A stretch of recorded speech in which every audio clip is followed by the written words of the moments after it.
C'est un métier dont la professionnalisation va crescendo. Des savoir-faire, des formations. Teveille est auxiliaire de vie, salariée d'une entreprise de papeterie. 3 fois par semaine, elle vient chez Mamie Hoche. Depuis 2 ans et demi maintenant. Un métier bien sûr, où tout doit être pensé, précis, mais aussi une aventure humaine faite de partage.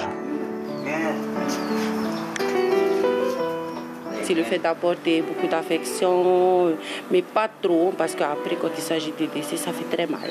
Bon, après, il y a les courses, il y a les papiers à faire, comme on peut les aider vis-à-vis des banques, de la CPS et tout, à courir leurs papiers. Voilà. Le service à la personne, une source d'emploi possible, une réalité des dynamiques du secteur tertiaire qu'il convient de faire sortir de l'économie informelle. Depuis 2010, le pays a mis en place des chèques-services, un outil précieux pour les particuliers et les employés, un cadre légal dont les chiffres sont en progression continue. C'est vrai que le service à la personne, c'est un secteur en pleine expansion, en émergence. L'idée du chèque-service particulier, c'était justement à la fois de favoriser le développement de ce nouveau secteur et en même temps de lutter contre le travail illégal.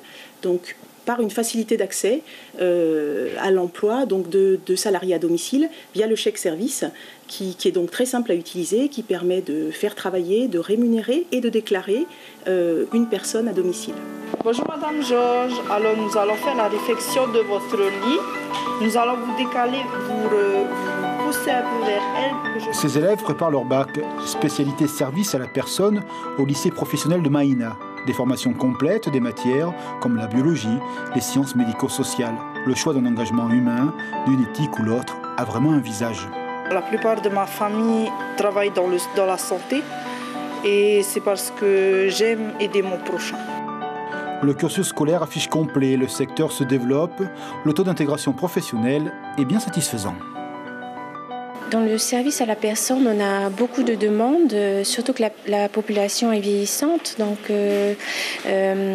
souvent, des adultes en perte d'autonomie ont besoin de soignants ou d'accompagnants, soit à domicile ou dans les structures. Donc, c'est vrai que dans ce domaine, il y a des débouchés.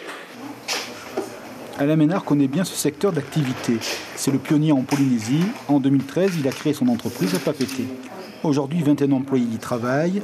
Le secteur est en expansion, certes, même si l'économie au noir semble conserver une certaine importance. Pour lui, avec un coup de pouce, le gisement pourrait être vraiment fort. Il y aurait besoin d'une aide sectorielle qui nous rembourse une partie des charges sociales, comme ça a déjà existé autrefois avec d'autres dispositifs gouvernementaux. Une aide pour ce secteur qui nous permette de pouvoir baisser nos prix. Et là, avec une baisse de prix sensible, on pourrait multiplier et créer encore beaucoup plus d'emplois. Je parle en quelques années de plusieurs centaines d'emplois salariés non précaires. Auxiliaire de vie, une trajectoire professionnelle qui rejoint les moments de l'existence, une altérité au quotidien dont le sourire partagé est la signature, un chemin d'avenir peut-être dans un contexte de reconquête de l'emploi.